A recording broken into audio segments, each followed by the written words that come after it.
அனைவர்கள் மீதும் சாந்தியும் சமாதானமும் உண்டாவதாக.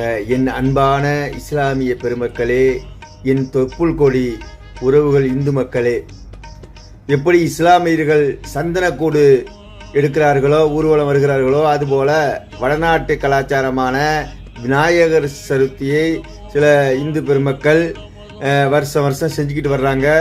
இது வீதிகளில் உலா வரக்கூடிய ஊர்வலமாக இருக்கிறது. தயவு செய்து போக்குவரத்து இடையூறு இல்லாமல் நடத்தவும். இதனால் யாரும் உணர்ச்சி வசப்பட்டு இருதரப்பும் ஏதாவது ஒரு தவறான செயலில் ஈடுபட வேண்டாம். ஒரு 2 மணி நேரம் 1 மணி நேரம் நடக்கும் போது, இல்லை ஒரு நாளை நடக்கட்டும், அது நடந்து விட்டு போகட்டும். அவரவர் வேலையை அவரவர் பார்த்து கொண்டு நம் தமிழ்நாடு அமைதி பூங்கா என்றும் அமைதி பூங்காவாக மத நல்லிணக்கத்தோடு ஒற்றுமையோடு அண்ணன் தம்பிகளாக நாம் வாழ வேண்டும். அதனால் எந்த சண்டை சச்சரவு இல்லாமல் அரசியல் சூழ்ச்சியில் சிக்காமல் நடத்தும்